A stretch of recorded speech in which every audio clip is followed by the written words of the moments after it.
Hello everyone. It's time for another episode of Bible Q&A. Today we're discussing, what does fasting do to boost my faith in God? As most of us are aware, religious fasting is the deliberate abstinence from eating and or drinking for the sake of drawing God closer to you, often done during times of hardship.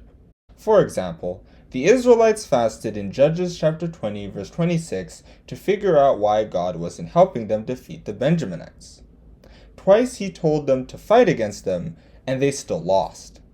After the fast, God told them that they would win the next day, and sure enough, they did, albeit at a heavy cost to their brothers the Benjaminites.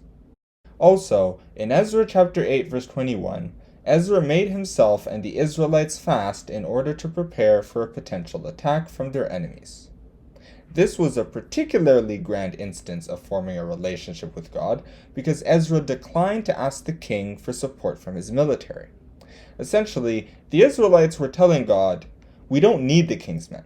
We need you. Are you going to let them win?" Finally, in Matthew chapter 4 verses 1 to 11, we see the most iconic instance of fasting in the Bible. After the Spirit led him into the desert, Jesus fasted for 40 days. Now, if you examine these three stories, you'll see that they share a common characteristic. None of these people just decided that they wanted to fast one day. They fasted because they were moved to do so. They wanted God to get closer to them. It is the Christian equivalent of a hunger strike against a political authority. Political prisoners, like Gandhi and numerous Irish independence activists, decided to stop eating to dare the authorities, saying, "Are you so intent on committing injustice that you just let us starve ourselves?" The government had to act, either by forcing them to eat or by addressing their concerns. Similarly, fasting is a Christian's way of saying, would you really let a follower of yours suffer like this? Someone who is waiting for an answer from the deity they trust? God must now make a choice, and often he decides in favor of the person fasting. You can see that kind of attitude in this verse of Psalms. Hide not thy face far from me. Put not thy servant away in anger. Thou hast been my help. Leave me not, neither forsake me, O God of my salvation. Psalms chapter 27 verse 9. Thus, if you decide to fast without a strong enough reason, either because of tradition or for an ordinary prayer, then it won't be very effective, because you aren't using it to form any kind of connection or to get God to notice you.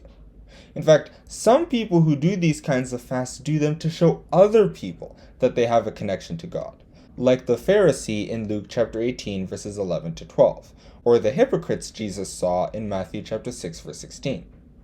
Moreover, when ye fast, be not as the hypocrites, of a sad countenance, for they disfigure their faces, that they may appear unto men to fast.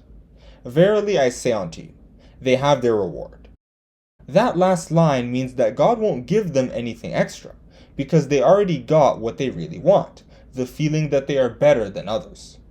They aren't going to get the connection that they didn't even ask for. These people may also fast while refusing to do righteous acts that actually help people. Isaiah said, "Behold, ye fast for strife and debate, and to smite with the fist of wickedness. Ye shall not fast as ye do this day, to make your voice to be heard on high. Is not this the fast that I have chosen, to loose the bands of wickedness, to undo the heavy burdens, and to let the oppressed go free, and that ye break every yoke?" Isaiah chapter 58 verses 4 to 6. It's the equivalent of praying for a homeless man instead of helping him find shelter, as James noted in James chapter 2 verse 16. Plus, there's another kind of fasting that Christians can do instead, spiritual fasting. Instead of abstaining from the food of the body, you can abstain from the food of the mind. Money, sex, partying. It is the practice of this kind of fasting that distinguishes Christians from Gentiles. As it was said in 1 Peter, "For the time past of our life may suffice us to have wrought the will of the Gentiles, when we walked in lasciviousness, lusts, excess of wine, revellings, banquetings, and abominable idolatries." 1 Peter chapter 4 verse 3. Just like physical fasting, spiritual fasting is telling God, I've emptied my life of excessive lust, but now I need excessive faith to replace it. Would you leave me out to dry? For example, even though John the Baptist ate while in the desert, according to Matthew chapter 3 verse 4, he was still fasting because he wasn't enjoying himself like everyone else was. Also, Jesus informed his disciples that they would need to make a similar request after he went back to heaven. Can the children of the bride chamber fast while the bridegroom is with them? As long as they have the bridegroom with them, they cannot fast. But the days will come when the bridegroom shall be taken away from them, and then shall they fast in those days. Mark chapter 2 verses 19 to 20. Spiritual fasting invites God to unload the burdens that pose problems on your race of salvation.